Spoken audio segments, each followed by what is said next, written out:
a very good evening, and this is another episode, and of course at the end of the month, that is February 2024. As everyone always know, the February, a very unique month that always ends with either 28th or 29th, and of course today is 29th. You're most welcome to Lighter TV, and of course the usual program that comes away every week, updating you about the world of sports and what's happening in around in Koboko, and of course West Nile and international. And today we have a very unique episode that must really come your way, and I hope you have really kind of longing for this. I am not alone in the studio. I have another important guest, and that is none other than Mr. Abima Abdulrahuman. Mr. Abima, you're most welcome. Thank you very much. Yeah, thank you. For the first time at Lighter TV Studios, I'm really glad that today I am hosting you in this special show. Thank you. It's a pleasure to be here. Good evening, the viewers outside there. All right, today basically we have one topic of discussion. That's about the ball game one in Koboko district, which is to come your way. But before we rush into that, and of course to quickly take you through in the Division 4 games that are happening, and of course today Longera did beat and of course Aipe, that's 1-0. Nyangile also preparing to play Flamingo. And in summary, of course the table stands. Things are getting right tight there as you look at so far the 5th games that are played in the 4th division, that is in Koboko. In Zone 1, we have Yaya, of course, leading by that is 13 points after playing 5 games. That's a quite tremendous performance there, followed by that is King Power with 6 points. Next, that comes third, that's none other than Bamure. Of course, this time I never expected Bamure. 5 points, third position, very, very bad there. And I think Lima comes fourth.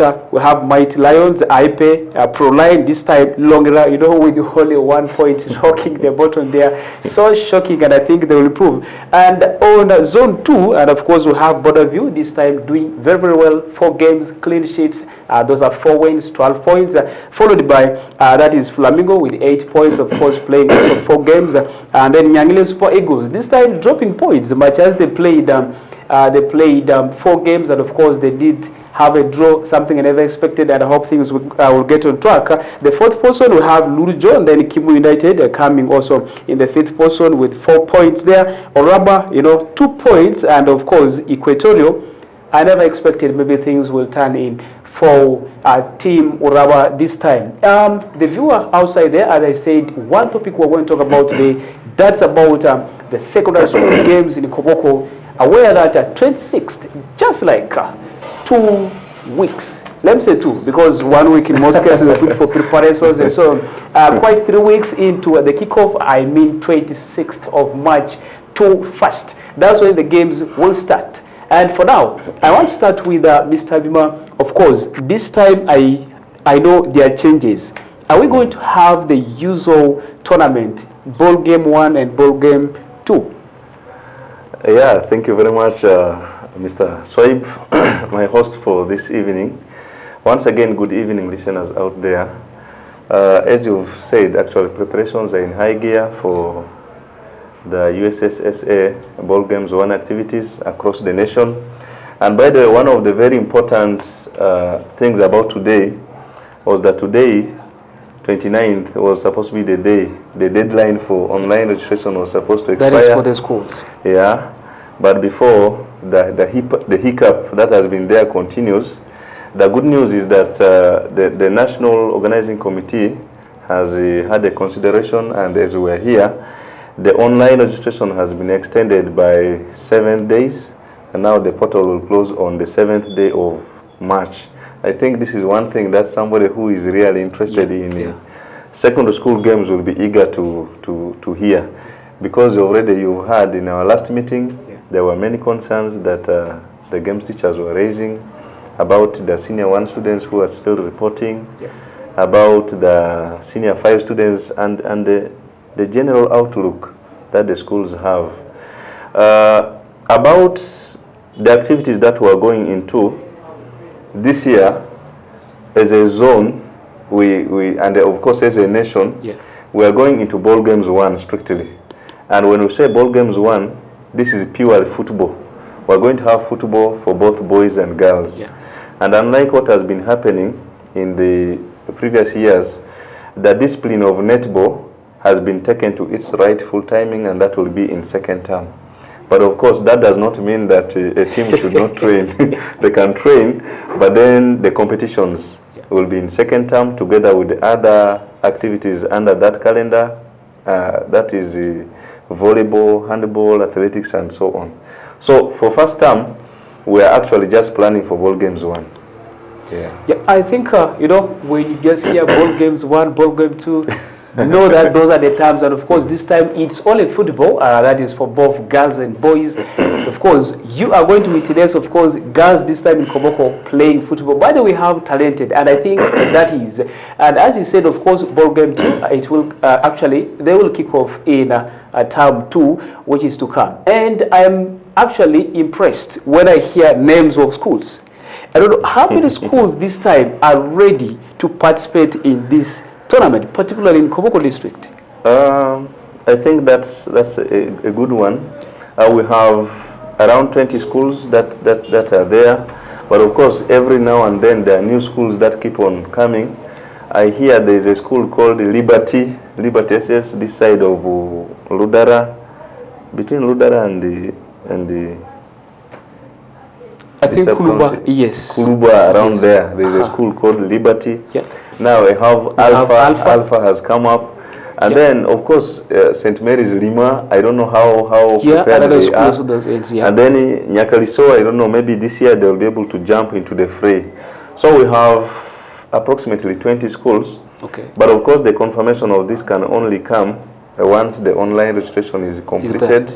And then when we shall be going to pick our albums from Kampala, then we shall be able to know how many schools have really confirmed their participation. I think before we talk about exactly how the schools are supposed to register, because to rest of my understanding, schools are not used to at first. We used to only, you know, you go, you either measured because you know the height, sometimes the weight. But this time I hear you talking about something to do with the accounts opening. How are players exactly, you know, registered? Maybe the qualification. How is the system handled as USSSA Koboko? Okay, as USSSA Koboko, we really do not have a lot of control over the system. Yeah. But I can give you an analogy of how the online registration system works. Each school in the country is expected to open a portal with the USSSA National Secretariat, and they will generate a portal for you and also provide a password, which password you can now change and modify based on your decision. Unlike those days, you know, there is modernization and things keep on moving from one level to another. Where we have reached, all the participants are expected to be registered on the portal. And you have seen cases where many schools have actually turned games and sports into a kind of business. They handle the things in a very fraudulent manner. And because of this, the USSSA came up with the idea that this should be done. You've also had cases where players keep moving. A player comes to school A, plays just maybe like in Koboko regional district. leagues. Once they have been knocked out from Koboko, they go to Yumbe. When Yumbe has not yet played, and they register that kind of stuff. So because of this, the online registration system has come, and these players have to be entered into the system, something akin to what FUFA is doing. By the way, the president USSSA is affiliated to FUFA, is somebody in FUFA, Justus Mugisha. So he keeps on bringing innovations which are in FUFA and tries to assimilate them into the secondary school games. And this is something which I think they are coming up to see how they can reduce fraud. They can reduce fraud. So from 2021 coming to 2022, the online registration came into full gear. And this year now, I think it is in full swing. So that is how it works. And I think in a full swing. That is actually, those are the words from the Vice Chairperson USS Koboko. And of course, that means, you know, a lot of things are going on. And of course, with football, we are really advancing. I'm really made to understand something. Last year, I don't know if it's only Koboko, maybe because I didn't go out. In football, we always have unity and peace and so on. Maybe because people are aware about the rules and regulations.